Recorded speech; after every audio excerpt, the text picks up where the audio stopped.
3.5 லட்சம் ரூபாய் பணம் கொடுத்தால் LLB சட்டப்படிப்பு சான்றிதழ் உட்பட பல்வேறு டிகிரி சான்றிதழ்களை வழங்குவதாக சென்னை அண்ணா சாலையில் உள்ள கோச்சிங் சென்டர் செயல்பட்டு வருவது பேரதிர்ச்சியை ஏற்படுத்தியுள்ளது. இந்த செய்தியை வரவிடாமல் தடுக்க அந்த நிறுவனத்தின் சார்பில் சத்தியம் செய்தியாளருக்கு கொலை மிரட்டல் விடுத்த சம்பவம் அதிர்ச்சியை ஏற்படுத்தியுள்ளது. நான் என் பேரு உமர் ஃபாரூக் பிரதர். சரிங்க, சொல்லுங்க. கொஞ்சம் உஷாரா இருந்துக்கோ, புரிஞ்சிச்சா? பார்த்து உஷாரா இருந்துக்கப்பா தம்பி. சென்னை திருவல்லிக்கேணி பகுதியைச் சேர்ந்த விஜயகுமாருக்கு ஒரு செல்போன் அழைப்பு வந்திருக்கிறது. டெம்பிள்டன் குளோபல் சர்வீசஸ் பிரைவேட் லிமிடெடில் இருந்து பேசுவதாகவும் தங்களது அலுவலகம் சென்னை அண்ணா சாலையில் இருப்பதாகவும் அறிமுகப்படுத்திக் கொண்டு ரீமா, பிரீத்தி உள்ளிட்ட பணியாளர்கள் பேசியுள்ளார்கள். இப்போதே 3.5 லட்சம் ரூபாய் பணம் கட்டினால் போதும், நீங்கள் 2 வருடங்களுக்கு முன்பே சட்டப்படிப்பு படித்தது போல் பதிவு செய்து இந்த வருடமே பார் கவுன்சிலில் பதிவு செய்து வக்கீல் ஆகிவிடலாம் என்று கூற அதிர்ச்சியில் உறைந்து போனார் விஜயகுமார். எப்படி என்று அந்த இளம் பெண்ணிடமே விஜயகுமார் கேட்டபோது, டெம்பிள்டன் குளோபல் சர்வீசஸ் மையமானது அருணாச்சல பிரதேசத்தில் உள்ள ஹிமாலயா யூனிவர்சிட்டியுடன் இணைந்து இப்படிப்பட்ட டிகிரிகளை வழங்குவதாக கூறிய பணியாளர்கள், நோட்ஸ் எல்லாமே உங்களுக்கு இமெயிலில் அனுப்பிவிடுவோம். எங்க சென்டர்ல வெறும் எக்ஸாம் தான் அட்டென்ட் பண்ணுவீங்க. வருஷத்துக்கு 2 செமஸ்டர், 3 வருஷத்துக்கு 6 செமஸ்டர், லாஸ்ட் செமஸ்டர் மட்டும் அட்டென்ட் பண்ணா போதும். இப்போ வந்து ஜாயின் பண்ணுனீங்கன்னா 2 வருடத்துக்கு முன்னாடியே நீங்க என்ரோல் பண்ணி இந்த வருடம் முடிச்ச மாதிரி கொடுத்துடுவோன்னு சொல்லியிருக்காங்க. அது மட்டும் இல்லாம டெல்லியில என்ரோல் பண்ணிடுவீங்க. பார் கவுன்சில் எக்ஸாம் எல்லாம் அட்டென்ட் பண்ணி இங்க சேஞ்ச் பண்ணிக்கலான்றதையும் கூடுதலா சொல்லியிருக்காங்க. அதுக்கப்புறமா தான் பணத்தை எடுத்துக்கிட்டு நீங்க வந்து சேர்ந்தா போதும் அப்படின்னு கொக்கி போட்டு இருக்கிறார்கள். சார், நாங்க டெம்பிள்டன் எஜுகேஷன்ல இருந்து கால் பண்ணிருக்கோம். டெம்பிள்டன் இப்போ எந்த யூனிவர்சிட்டி ஆக்சுவலா? ஹிமாலயன் யூனிவர்சிட்டி இருக்கு சார். ஹிமாலயன் யூனிவர்சிட்டி எங்க இருக்குது? அது வந்து அருணாச்சல் பிரதேஷ்ல இருக்கு. ஓகே, அருணாச்சல். அவங்க எல்லாம் பார் கவுன்சில் என்ரோல் தானே? ஆமா சார். ஓகே, பார் கவுன்சில் தான். Okay okay enrolled. ஓகே, இப்போ நம்ம எப்படி படிப்போம்? அங்க போணுமா? இல்ல சார், நீங்க வந்து நோட்ஸ் உங்களுக்கு வந்து ஸ்டடிஸ் எல்லாமே வந்து உங்களுக்கு வந்து மெயில் அனுப்பிச்சு வைப்போம். சரி, சரிங்களா? மெயில PDF அனுப்பிச்சு வச்சிருவோம். அப்புறம் நீங்க வெறும் எக்ஸாம் தான் வந்து எங்க சென்டர்ல வந்து அட்டென்ட் பண்ணுவீங்க. சென்டர்ல அட்டென்ட் பண்ணுவோம். ஆமா sir. Okay okay okay. Semester பேசாது, வருஷத்துக்கு 2 செமஸ்டர் கேட்டா? வருஷம் சார், செமஸ்டர் ரிலேட்டட் தான். அதான் மொத்தம் 6 செமஸ்டர். ஓகேங்களா? ஆமா, 6 செமஸ்டர். பட் நீங்க வந்து லாஸ்ட் செமஸ்டர் தான் நீங்க அட்டென்ட் பண்ணுவீங்க. புரியல மேடம். செமஸ்டர் அட்டென்ட் பண்ண தேவையா? இல்ல 3 இயர்ஸ்க்காக வந்து எக்ஸாம் எழுதுற மாதிரி இருக்கும் சார். சேம் தான் நீங்க எக்ஸாம் ஒரே ஸ்டெப்ஸ்ல அட்டென்ட் பண்ற மாதிரி இருக்கும். எப்போது? இல்ல, எனக்கு என்ன கேக்குறேன்னா, நான் இப்பவே அட்டென்ட் பண்ணிட்டு அது 3 இருந்து இப்ப நான் சேர்ந்தேன்னா 24 பேட்ச் சேரோட 27th தான் எனக்கு சர்டிஃபிகேட் வருமான்னு கேக்குறேன். இல்ல இது வந்து 2 இயர்ஸ் முன்னாடி நீங்க என்ரோல் பண்ணி கம்ப்ளீட் பண்ற மாதிரி இருக்கும். எக்ஸாம்பிள் இப்ப இந்த இயர்ல நீங்க முடிக்கிறீங்க அப்படின்னா 2 இயர்ஸ் மாதிரி என்ரோல் பண்ணி நீங்க இந்த இயர்ல கம்ப்ளீட் பண்ற மாதிரி இருக்கும். 3 இயர்ஸ்க்கான எக்ஸாமும் ஒரே ஸ்டேஜ்ல நீங்க அட்டென்ட் பண்ணுவீங்க. ஓகே, 2024ல நான் முடிச்சிட்ட மாதிரி கட்டிடுவீங்க. ஆமா சார். இப்போ வந்து என்ரோல்மெண்ட் பண்றதுக்கு எந்த இஷ்யூ இருக்காதாமா? இல்ல அதுல இஷ்யூஸ் எதுவும் இருக்காது சார். டாக்குமெண்ட்ஸ் நீங்க வச்சிருக்கீங்கல்ல, 10th 12th டாக்குமெண்ட்ஸ் எல்லாமே? 10th 12th நான் டிகிரி தான் முடிச்சிருக்கேன். ஓகே, அதுதான் கேக்குறேன் நான். எனக்கு இப்ப நான் நீங்க 2024 கொடுத்து நான் பார் என்ரோல் பண்ணிடலாமான்னு கேக்குறேன். ஹலோ, சொல்லுங்க மேடம், கேக்குதுங்களா? கேக்குது சார். நீங்க நான் ஆபீஸ் அட்ரஸ் சென்ட் பண்ணி விடுறேன். நீங்க ஒன்ஸ் டைரக்டா நேர்ல வரீங்களா? வரம்மா, எதுவுமே தெரியாம எப்படி வர முடியும் சொல்லுங்க. இது ஓகே, உங்களுக்கு பண்ணிடலாம் சார். ஓகே, இதுக்கு முன்னாடி நீங்க 2021ல சேர்ந்து நான் எக்ஸாம் எழுதி 24ல முடிச்ச மாதிரி நீங்க வந்து கொடுத்துருங்க. எக்ஸாம் ஒரே வாட்டி எல்லா செமஸ்டர் எழுதிட்டா. நான் கேட்கறது, உங்க சர்டிஃபிகேட் வச்சு தமிழ்நாடு பார் கவுன்சில் என்ரோல் பண்ண முடியுமான்னு கேட்கறேன். வேற ஒன்றும் இல்ல. தமிழ்நாடு பார் கவுன்சில்ல பண்ண முடியாது சார். நீங்க டெல்லியில தான் பண்ண முடியும். என்ரோல் மட்டும் டெல்லியில பண்ணிடுவீங்க. ஓகேங்களா? சரி. பார் கவுன்சில் எக்ஸாம் நீங்க 1 இயர் கழிச்சு வைப்பாங்க தமிழ்நாட்டுல. ஓகே. ஆல் இந்தியா அந்த பார் கவுன்சிலிங் எக்ஸாம்ல நீங்க எக்ஸாம் அட்டெண்ட் பண்ணி இங்க சேஞ்ச் பண்ணிக்கலாம் 1 இயர் கழிச்சு. ஓகேங்களா? ஓ, புரியுது. இப்ப டெல்லி ஹைகோர்ட்ல நாங்க வந்து என்ரோல் பண்ணிக்கலாம். ஆமா ஆமா. அப்புறம் எக்ஸாம் அதான் ஆல் இந்தியா பார் எக்ஸாம் எழுதிட்ட பிறகு தமிழ்நாட்டுல ஆயிடும். எங்க பண்ணிக்கலாம்ன்றீங்க? ஆமா, அதுக்கப்புறம் எங்க வேணாலும் பண்ணிக்கலாம். Okay madam. Okay madam. நம்ம யாரை வந்து பார்க்கணும்? நான் எங்க மேம் வந்து பார்க்கணும் சார். நீங்க MD மேம். எனக்கு வாட்ஸ்அப்ல உங்க அட்ரஸ் லொகேஷன் அனுப்புறீங்களா? நான் அனுப்புறேன் சார். உங்க வாங்க. பேர் madam? Reema. Okay, thank you so much. இது குறித்து சத்தியம் தொலைக்காட்சியை தொடர்பு கொண்ட விஜயகுமார், பணம் கொடுத்தால் என்ன டிகிரி வேண்டுமானாலும் எத்தனை நாட்களுக்குள் வேண்டுமானாலும் கொடுக்கிறார்கள் என ஆடியோ ஆதாரங்களுடன் தகவல் கொடுத்துள்ளார். எனவே இதன் உண்மை தன்மையை அறிய சத்தியம் டிவி களம் இறங்கியது. டெம்பிள்டன் குளோபல் சர்வீசஸ் பிரைவேட் லிமிடெடுக்கு தொடர்பு கொண்டு சத்தியம் டிவி செய்தியாளர் அட்மிஷன் போட போகும் பொதுமக்களில் ஒருவரை போல் பேசிய போது, பணம் கட்டினால் போதும், வகுப்புகளுக்கு செல்லாமலேயே, தேர்வு எழுதாமலேயே டிகிரி வாங்கிவிடலாம் என்கிற ரீதியில் பேசியிருக்கிறார்கள் அந்த மையத்தில் இருந்து பேசிய பணி பெண்கள். ஹலோ. ஹலோ, டெம்பிள்டன் குளோபல் சர்வீஸுங்களா? ஆமாங்க சார், சொல்லுங்க. மேடம், என்னோட பிரதர் வந்து அவனுக்கு ஒரு கோர்ஸ் முடிக்கணும். Okay sir. என்ன மாதிரி கோர்சஸ்லாம் இங்கே அவைலபிள் இருக்கு மேடம்? நம்ம சைடு யூஜி அண்ட் பிஜி இருக்கு சார். 10th 12th இருக்கு. Okay madam. பாத்தீங்கன்னா BA, BBA, BCA, BCom, BTech, diploma. So அதே நம்ம கிட்ட பிஜியுமே இருக்கு சார். எம்பிஏ எல்லாம் இருக்கு. எப்படி மேடம் இது அப்ளை பண்ணணும்? அவரு அப்ளை பண்ணி எப்படி ஃபீஸ் கட்டணும்? இது வந்து என்ன ஃபினிஷ் பண்ணிருக்காரு அவரு? அவரு +2 முடிச்சிருக்காரு மேடம். +2 எந்த இயர் சார்? 2010 முடிச்சிருக்காரு மேடம். 2010. ஒரு செகண்ட்ல நான் உங்களுக்கு கால் பண்ணட்டுமா? ப்ளீஸ். ஹலோ சொல்லுங்க. சார், இப்போ கால் பண்ணிருந்தீங்களா சார்? ஆமா மேடம், சொல்லுங்க மேடம். பிஎஸ்சி கெமிஸ்ட்ரி இருக்கு நம்ம சைடு. ஸோ அது பண்ணிக்கிறீங்களா? Okay madam. இப்போ இது எப்படி மேடம் அப்ளை பண்ணணும்? எவ்வளவு ஃபீஸ் கட்டணும்? 2021ல பாஸ் அவுட் ஆகுற மாதிரி வரும் அவருக்கு. ஓகேங்களா? ஏன்னா பேக் டேட் தான் 6 to 8 month ப்ராசஸ் ஆகும். நீங்க ஒன் பேமெண்டா பண்ணீங்க, சிங்கிள் பேமெண்டா பண்ணீங்கன்னா 3 monthலயே உங்களோட மார்க் ஷீட் எல்லாமே வந்துடும். நீங்க டபுள் பேமெண்ட் பண்ணும்போது ஸோ அந்த பேட்ச் ஒரு 15 பேர் இருப்பாங்க. ஸோ அந்த பேட்ச்ல நம்ம மூவ் பண்ணுவோம். அப்போ 6 to 8 month ஆகும் உங்களுக்கு மார்க் ஷீட் வர. ஓகேங்களா?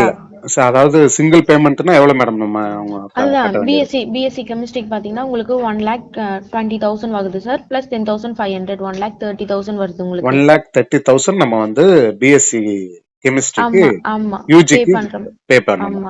ஆமா சார். அது இல்லாம அப்ளிகேஷன் 2,500 வரும் சார். Okay madam. அவர் எப்படி இப்போ எங்க வந்து கோர்ஸ் அட்டெண்ட் பண்ணுவாரா இல்ல வெறும் இல்ல எக்ஸாம் மட்டும் அட்டெண்ட் தான் சார். எக்ஸாம்ஸ் மட்டும் தான் அட்டெண்ட் பண்ணுவாரு. ஸோ ஒன் சிட்டிங்ல ஒரு 30 பேப்பர்ஸ் இருக்குன்னா அந்த 30 பேப்பர்ஸ் நீங்க அட்டெண்ட் பண்ற மாதிரி இருக்கும். Okay madam. அதுல அவர் எதுவும் சரியா எழுதலன்னா என்ன அந்த இல்ல அளவுக்கு அது படிக்க நம்ம மாட்டாரு? சைடுல இருந்து எல்லா ஆல்பம் பண்ணிடுவாங்க. எக்ஸாம்ஸ் பத்தி வெரி பண்ணிக்க வேண்டாம் நீங்க. எங்க இருந்து அவர் எழுதுவார் மேடம்? வந்து எக்ஸாம் சென்டர் எங்க மேடம்? உங்களுக்கு வந்து அது சொல்லுவாங்க சார். நீங்க அட்மிஷன்ஸ் போட்டு என்ரோல் வரும் இல்லையா? ஸோ அப்போ உங்களுக்கு இன்ஃபார்ம் பண்ணுவாங்க. மோஸ்ட்லி வந்து உங்களுக்கு மெயில் பண்ற மாதிரி தான் இருக்கும். ஓகேங்களா? மெயில் பண்ணிட்டு நீங்க அசைன்மெண்ட் மாதிரி எழுதி சப்மிட் பண்ற மாதிரி தான் இருக்கும். அவர் வீட்ல இருந்தே எழுதிக்கலாமா? ஆமா. அப்படி இல்லைன்னா ஸ்டூடெண்ட்ஸ் இருக்காங்க நம்ம சைடு. Okay madam. ஸோ அவங்களுக்கு நம்ம ஏதாவது பே பண்ணோம்னா ஸோ அவங்களே எக்ஸாம் எல்லாமே எழுதிடுவாங்க. அவங்களே வந்து எழுதி கொடுத்துருவாங்க. ஆமா. 3 இயர்க்கான செமஸ்டருக்கான 6 செமஸ்டர் வருது இல்லையா? ஆமா மேடம். 6 செமஸ்டருக்கு எத்தனை பேப்பர் இருக்கோ அது ஓவராலா அவங்களே எழுதிடுவாங்க சார். எதுவும் ப்ராப்ளம் ஆகாதா மேடம்? இப்ப நாளைக்கு இதை வச்சு வந்து அரசு பணிக்கெல்லாம் போகலாமா? கவர்மெண்ட் பணிக்கெல்லாம் போக முடியுமா? கவர்மெண்ட் ஜாப்னும் போது நான் மார்க் ஷீட் எல்லாமே சென்ட் பண்ணி விடுறேன். ஓகேங்களா? சென்ட்ரல் கவர்மெண்ட்னா உங்களுக்கு அக்செப்ட் பண்ணிப்பாங்க. மத்திய அரசு பணி கிடைக்கும். ஆமா. சென்ட்ரல் கவர்மெண்ட் அண்ட் பிரைவேட் ஜாபுக்கு எல்லாத்துக்குமே உங்களுக்கு யூஸ்ஃபுல்லா தான் இருக்கும் இது. யூஜிசி அப்ரூவல் யூனிவர்சிட்டி தான். சோ அவர் என்ன ஜாப்காக நீங்க அவருக்கு ட்ரை பண்றீங்க? இல்ல, அவர் வந்து லா படிக்கணும்னு ஆசைப்படுறாரு. லா கண்டிப்பா படிக்கலாமே. இல்ல நம்ம சைடுமே எல்எல்பி இருக்கு. அது எவ்வளவு பே பண்ணனும்? அத 2021ல ஒரு ஆனா எல்எல்பின்னும் போது நீங்க டெல்லில என்ரோல் பண்ண மாதிரி இருக்கும். டெல்லில என்ரோல். ஆமா, டெல்லில என்ரோல் பண்ணிட்டு 1 இயர் 2 இயர்ஸ்க்கு அப்புறம் இங்க ஓவரால் அந்த பார் கவுன்சில் எக்ஸாம் வரும் இல்லையா? ஆமா. சோ அப்ப வந்து நீங்க எக்ஸாம் எழுதி இங்க ட்ரான்ஸ்ஃபர் பண்ணிக்கலாம். அது எவ்வளவு மேடம் ஃபீஸ் கட்ட வேண்டியிருக்கும்? அது பாத்தீங்கன்னா உங்களுக்கு அரௌண்ட் 3,60,000 வந்துரும் சார். 3,60,000 வந்துருமா? ஆமாங்க சார். எல்எல்பினா எப்படி மேடம்? இப்ப எங்க கோர்ஸ் வந்து நம்ம அட்டெண்ட் பண்ண வேண்டியிருக்குமா இல்ல? இல்ல இதே மாதிரி தான் ப்ராசஸ் இருக்கும் உங்களுக்கு. இதே மாதிரினா இப்ப உதாரணத்துக்கு எத்தனை கிளாஸ் அட்டெண்ட் பண்ண வேண்டியிருக்கும்? இல்ல சார், கிளாஸஸ்லாம் இருக்காது. நான் தான் சொன்னேன் இல்லையா, எக்ஸாம்ஸ் மட்டும் தான் அட்டெண்ட் பண்ணுவீங்க. எக்ஸாம் மட்டும் தான் அட்டெண்ட் பண்ணுவோம். ஆமா. எத்தனை எக்ஸாம் மேடம் அட்டெண்ட் பண்ணுவோம்? 32 பேப்பர்ஸ் வரும் சார். 30ல இருந்து 32 பேப்பர்ஸ். ஏன்னா 3 இயர்ஸ்லயா அது? Okay madam. 32 பேப்பர்ஸ் வரும்.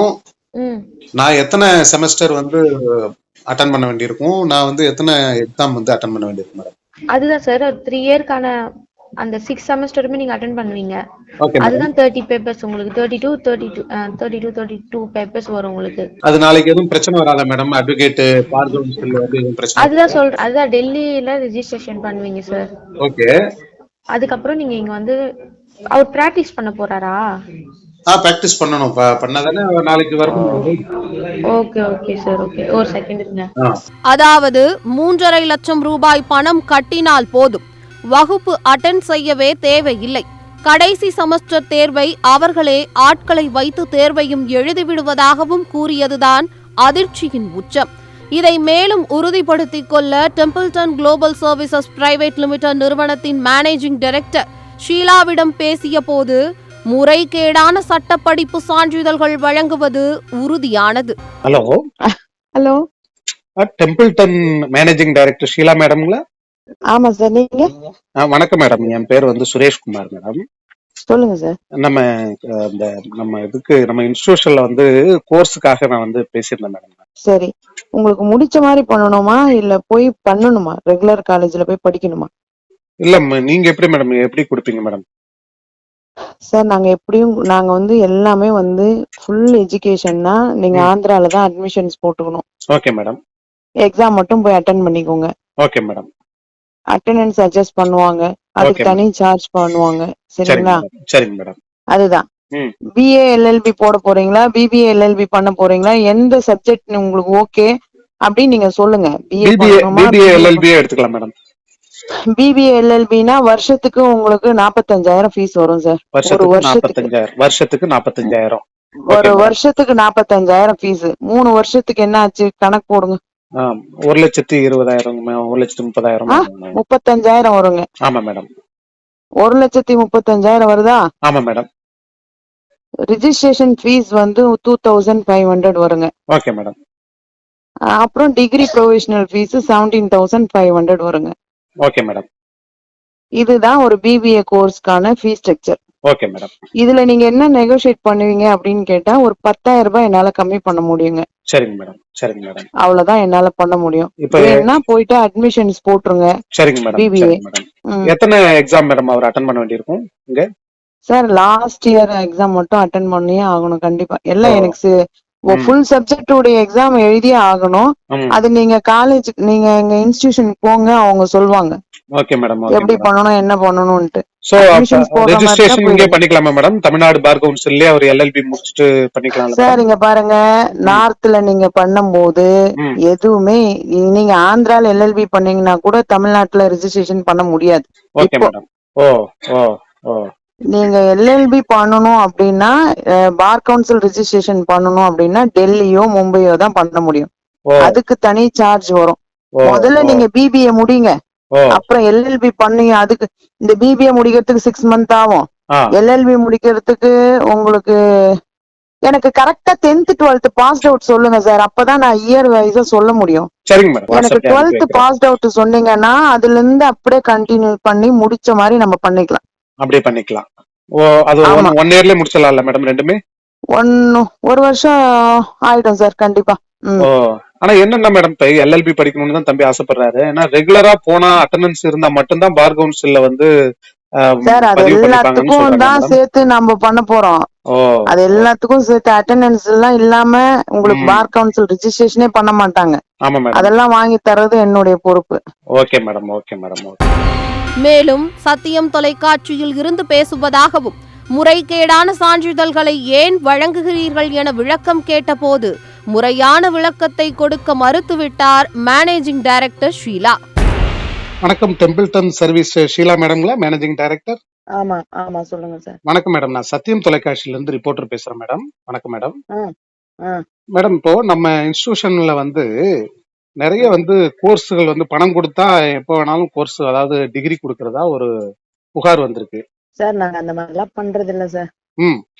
என்ன மாதிரி இப்ப எல்எல்பிக்கு வந்து 3,60,000 ரூபாய் கொடுத்தா 2 வருஷத்துக்கு முன்னாலேயே நாம வந்து படிச்ச மாதிரி டிகிரி கொடுக்கறதா புகார் வந்திருக்கல மேடம்? யார் சொன்னாங்க சார்? நீங்களே பேசுனீங்களா மேடம்? ஓகே. எப்படி மேடம் அது மாதிரி எல்லாம் கொடுக்குறீங்க? சார், நீங்க வேணா நேர்ல வாங்க, என்னன்னு நான் சொல்றேன். எப்படி நாங்க போன்ல சொல்லுங்க. எப்படி இப்போ ஒரு நபர் போய் கல்லூரியில சேர்ந்து படிச்சாதான் என்ன எப்படி நீங்க வந்து கால் பண்ணி கேக்குறீங்க? நீங்க உங்களுடைய கல்வி நிறுவனத்துல இந்த மாதிரி வந்து என் மேல புகார் கொடுத்தாங்கன்னு நீங்க சொல்லுங்க, நான் உங்களுக்கு ஆன்சர் பண்றேன். என்னுடைய கேள்வி என்னன்னா, உங்க கல்லூரிக்கு பதில் சொல்ல வேண்டிய அவசியம் கிடையாது. அப்ப நான் அப்படியே பதிவு செஞ்சுக்கலாமா? சார் நான் அந்த மாதிரி பண்ணாதானே நீங்க என்ன கேட்கணும். உங்க நான் கல்வி கேட்டது நிறுவனத்திலிருந்து காலையில கேட்ட போன் report நீங்க பண்றவங்க கேளுங்க. இருங்கம்மா உங்க கல்வி நிறுவனத்திலிருந்து இந்த மாதிரி டெம்பிள்டன் குளோபல் சர்வீஸ்ல இருந்து பேசுறதா சொல்லி ஒவ்வொருத்தர்கிட்டயும் என்ன? வந்து பேசுறாங்க. உங்களுக்கு இது சம்பந்தமான புகார் வந்ததுனாலதான் இதை விசாரிக்கிறதுக்காக உங்களுக்கு யார் phone சார் பண்ணேன். புகார் கொடுத்தாங்க? என்ன மேடம்? சிவகுமார் சார். என்ன யார் மேடம்? சிவகார்த்திகேயன் சார் யார் உங்களுக்கு புகார் கொடுத்தாங்க? 3.5 லட்சம் ரூபாய் பணம் கொடுத்தா நான் சொல்லலையே LLB உங்ககிட்ட. நான் சர்டிபிகேட் எப்ப சொன்னேன்? உங்களுடைய நிறுவனத்துல இருந்து சொல்லிருக்கீங்க, நீங்களும் சொல்லிருக்கீங்க, நான் உங்களுடைய எப்ப ஆடியோ சொன்னேன்? இருக்கு. அது உண்மையா பொய்யா என்ன பண்றீங்க நீங்க அப்படின்ற ஒரு விளக்கம் கேட்கணும். எப்பவுமே வந்து ஒரு சார், ஊடக இங்க பாருங்க, தர்மத்தின்படி நான் இந்த மாதிரி இருங்கம்மா ஒரு இருங்கம்மா விஷயம் நீங்க காலையில இருங்கம்மா பேசும்போது இங்க பாருங்க நீங்க இந்த இருங்கம்மா சும்மா இருங்கம்மா மூணு நான் கேள்வி சொல்றது கேட்காதீங்க. கேளுங்க. நேர்ல வாங்க சார். நேர்ல சார், இங்க வரமாட்டோம்மா. பாருங்க. ஹலோ, என்ன விவரம்? நேர்ல வாங்க. ம் நேர்ல இப்ப நான் ஒரு அட்ரஸ் அனுப்புறேன், லொகேஷன் அனுப்புறேன், டைரக்டா நேர்ல வந்துருங்க. நேர்ல எல்லாம் நீங்க வர கேக்குற முடியாதுமா. கேள்விக்கு உங்களுடைய நீங்க விளக்கத்தை அப்படியே சார் நாங்க உங்களோட மெயில் விளக்கம் அனுப்புங்க. நீங்க யாருன்னு கூட தெரியாது. நீங்க என்ன உங்களுக்கு என்ன நான் விளக்கத்தை கொடுக்கணும்? சரிங்கம்மா. அப்ப ஒளிபரப்பான பிறகு நீங்க விளக்கத்தை சொல்லுங்க, நம்ம பண்ணிக்கலாம். ஓகேங்களா? இங்க பாருங்க, நன்றிங்கம்மா. சும்மா இந்த உருட்டல் மிரட்டல் எல்லாம் வச்சுக்காதீங்க நான் சார். ஏமா உங்களை மிரட்ட போறேன்? உங்களை மிரட்டி எனக்கு இப்ப என்ன ஆக நீங்க போகுது? யாருன்னே எனக்கு தெரியாது. நீங்க ம். எப்படி என்கிட்ட இந்த மாதிரி ஒரு கேள்வி கேக்குறீங்க? ஒரு சாமானிய மனிதனா யார் வேணாலும் கேள்வி எழுப்பலாமா? சார் நீங்க வந்து சாமானிய ஒரு மனிதனா யார் போலியான வேணும் டிகிரியை கேள்வி கொடுத்துட்டு கேட்கலாம். மக்களை தப்பா கேள்வி ஏமாத்திக்கிட்டு இருக்கீங்க. கேட்காதீங்க சார். மக்களை நீங்க ஏமாத்திக்கிட்டு இருக்கீங்க. யார் நானா? ஆமா, LLB சர்டிபிகேட் கொடுக்கறதா நீங்க ஏமாத்திக்கிட்டு இருக்கீங்க. இப்ப நான் யாரு அப்படிப்பட்ட கொடுத்திருக்கேன் நீங்க அவங்கள கூட்டுவாங்க. அதுதான்மா கூப்பிட்டு வந்து என்ன கட்ட பஞ்சாயத்தா பண்ண முடியும்? இல்ல ஏன் இப்படி நீங்க நான் நடத்துறீங்கன்னு கொடுத்தேன்னு ஒரு சொல்லிருக்கீங்கல்ல, ஊடகத்திலிருந்து நான் யாரு கேள்வி கொடுத்தா எழுப்புறோம். நீங்க கூட்டுவாங்க. கேள்வி என்னன்னா, உங்க நாங்க கூப்பிட்டு வந்து கேள்விக்கு நான் கட்ட பதில் சொல்ல பஞ்சாயத்து வேண்டிய பண்றது அவசியம் எங்களுடைய இல்லையே வேலை சார். கிடையாது. ஆ. இது மாதிரி நடத்துறீங்களே ஏன் அப்படின்றதுதான் கேள்வி. அதுக்கு நீங்க உங்களுடைய தானே பதில காலையில சொல்லுங்க. கால் பண்ணீங்க. என்ன ஆமா, கால் பண்ணீங்க நீங்க? நான் தான் ஒரு கால் நிமிஷம். பண்ணேன். ஹலோ நான் தான் ஹலோ, கால் பண்ணி எக்ஸ்கியூஸ் மீ. கன்ஃபார்ம் பண்ணேன். ஹலோ ம் ஹலோ. இந்த மாபெரும் மோசடி குறித்து செய்தி சேகரித்த சத்தியம் செய்தியாளருக்கு Templeton global services private limited managing director ஷீலாவின் சகோதரர் எனவும் தனது பெயர் உமர் ஃபாரூக் என்று கூறியும் அறிமுகப்படுத்திக் கொண்டு செல்போனில் தொடர்பு கொண்ட நபர் செய்தியை வரவிடாமல் தடுக்க உனது முகவரியை எல்லாம் கண்டுபிடித்து விட்டேன், நீ உஷாரா இருந்துக்கோ என்று கொலை மிரட்டல் விடுத்திருப்பதுதான் அதிர்ச்சியை ஏற்படுத்தியிருக்கிறது. நான் என் பேரு உமர் ஃபாரூக் பிரதர். சரிங்க, சொல்லுங்க. நேத்து ஏதோ வந்து ஊடகத்துல இருந்து பேசுறேன்னு சொல்லிட்டு ஷீலா மேடம் வந்து மிரட்டி இருக்கீங்களா லேடிஸ? நீங்க யார் பேசுறது? உமர் ஃபருக்னா என்ன? நான் அவங்க பிரதர்ஹுட் தான் நானு. நான் சத்தியம் தொலைக்காட்சியில இருந்து பேசுறேங்க. சரி சார். செய்திக்காக ஒரு ஃபோன் பண்ணேன். அவங்கள என்ன மிரட்டுறதுக்கு என்ன இருக்கு? அவங்க என்ன தப்பு பண்ணாங்கன்றதே தெரியலையா எனக்கு. டிகிரி போலி சர்டிபிகேட் எல்லாம் கொடுத்துட்டு இருக்காங்க. அது எப்படி போலீஸ் சர்டிபிகேட் உங்ககிட்ட ப்ரூஃப் இருக்குங்களா? இருக்கு. இருக்கா? இருக்கு. இருக்குன்னா அப்ப ப்ரொசீட் பண்ண வேண்டியது தானே? ஏன் பேசிட்டு விளக்கம் கேக்குறோம். பார்த்தேன். நான் யார் பேசுறேன்னு உனக்கு தெரியாது. நீ நேர்ல வர வேண்டியது தானே ஆபீஸ்க்கு. நீ ஏன் நேர்ல வர மாட்டேங்கிற? வேணா ஆபீஸ்க்கு வாங்க. ஏன்பா நாங்க வரணும்? நீ தானப்பா கூப்பிடுற, நீ தானே மிரட்டுற. மிரட்டலப்பா, நான் என்ன சொல்றேன்னா உங்கள்கிட்ட விளக்கம் கேக்குறோம். யார் என்னன்னு தெரியாம தேவையில்லாம வார்த்தையும் விடாத, புரிஞ்சிச்சா? பார்த்து நடந்துக்கோப்பா, கொஞ்சம் உஷாரா இருந்துக்கோ. உலகம் வந்து நீ நினைக்கிற மாதிரி அந்த காலத்துலனா யாரும் இல்லை, கையிலேயே இன்னைக்கு உலகம் இருக்குது மொபைல்ன்ற பேர்ல. எல்லா கதையும் உன்னை பத்தி நான் ஒரு ஹிஸ்டரியே நான் சொல்றேன். என்ன சொல்லுங்களேன்? புரிஞ்சிச்சா? பார்த்து உஷாரா இருந்துக்கப்பா தம்பி.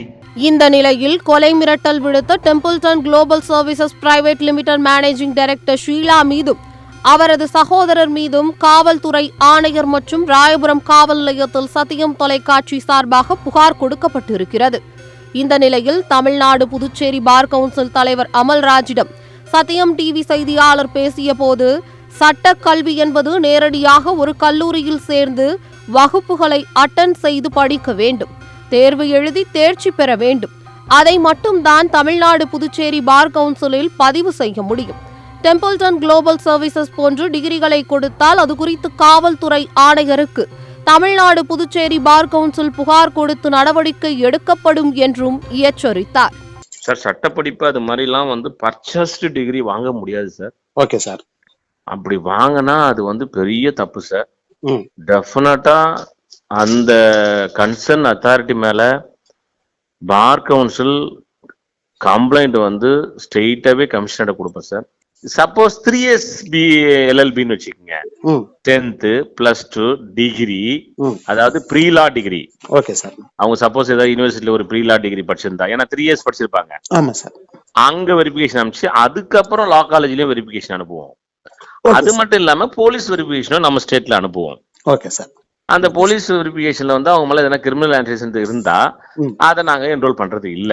சரிங்க சார். ஸோ இப்படி தமிழ்நாடு புதுச்சேரி பார் கவுன்சில்ல ஒருத்தர் என்ரோல் பண்றதா இருந்தா நெய்பர் ஸ்டேட்டுக்கு பர்டிகுலரா பெங்களூர், இந்த ஆந்திரா பிரதேஷ் இது மாதிரி எங்கேயாவது படிச்சுட்டு வந்தா இது வந்து ஸ்க்ரூட்டனைஸ் பண்ணுவாங்க. அவங்க வந்து படிச்சிருக்காங்களா, அவங்க வந்து ஒழுங்கா கிளாஸ் போயிருக்காங்களா, அட்டெண்டன்ஸ் எல்லாம் இருக்கா, அவங்க இவங்கள சில இதுக்கு கேள்வி எல்லாம் கேட்பாங்க, அதுக்கெல்லாம் இவங்க ஆன்சர் பண்றாங்களா, அவங்க படிச்சான்றத தெரிஞ்சிடும். ஒரு இன்டர்வியூ வைப்பாங்க. இதெல்லாம் கம்ப்ளீட் பண்ணதான் sir bar council Tamil Nadu Puducherry வந்து ஒருத்தர் என்ரோலே பண்ணுவோம். இந்த நார்த்ல இது போல இந்த நீங்க சொல்ற யூனிவர்சிட்டி அந்த மாதிரி இதெல்லாம் வந்து இது போல எனக்கு ஏற்கனவே கம்ப்ளைண்ட் வந்திருக்குது, இவங்க எல்லாம் படிக்காம பர்ச்சேஸ் டிகிரி பண்றாங்கன்னு. சோ அதனால நாங்க என்ன பண்றது, அவங்கள நாங்க ஸ்ட்ரிக்ட்லி வந்து ரிஜெக்ட் பண்றது, அவங்கள நாங்க என்ரோல் பண்றதே கிடையாது ஆஃப்டர் மை டென்யூர். அப்படி அவங்க இதெல்லாம் நீங்க சொல்ற அலிகேஷன் பிரகாரம் அவங்க வந்து காசு கொடுத்தா டிகிரி கொடுக்குறாங்க அப்படின்ற ஆதாரபூர்வமா நமக்கு இதெல்லாம் கிடைக்கப்பட்டால் நிச்சயமா பார் கவுன்சில் மூலமாக அவங்க மீது உரிய புகார் கொடுத்து நடவடிக்கை எடுக்கிறதுக்கு எந்த தயங்காது. Okay sir. அப்புறம் இன்னொன்னு சொல்றாங்க, இப்ப என்னன்னா நீங்க டெல்லியில பதிவு பண்ணிட்டீங்கன்னா நீங்க தமிழ்நாட்டிலயும் பதிவு பண்ண தேவையில்லை, நீங்க இங்க வந்து பிராக்டிஸ் பண்ணிக்கலாம். அது என்னன்னா இந்தியாவுல வந்து ஒரு லா ஸ்டூடெண்ட் இந்தியாவுல எங்க வேணாலும் என்ரோல் பண்ணலாம். Okay sir. ஆனா எங்க பிராக்டிஸ் வராங்களோ அவங்க அந்த பிராக்டிஸ் பண்ற இடத்துல இருந்து 6 மாசத்துக்குள்ள அந்த பார் கவுன்சில் இந்த பார் கவுன்சிலுக்கு வந்து டிரான்ஸ்ஃபர் அப்ளிகேஷன் போட்டு பிசிஎல் இருந்து வாங்கிக்கணும். வாங்கணும். Again all the verification first இருந்து ஸ்டார்ட் பண்ணுவோம். Okay sir. 10th +2 degree, law degree, pre law degree, police verification எல்லாம் பண்ண பிறகுதான் அந்த டிரான்ஸ்ஃபருக்கு நாங்க வந்து பர்மிஷனே கொடுப்போம்.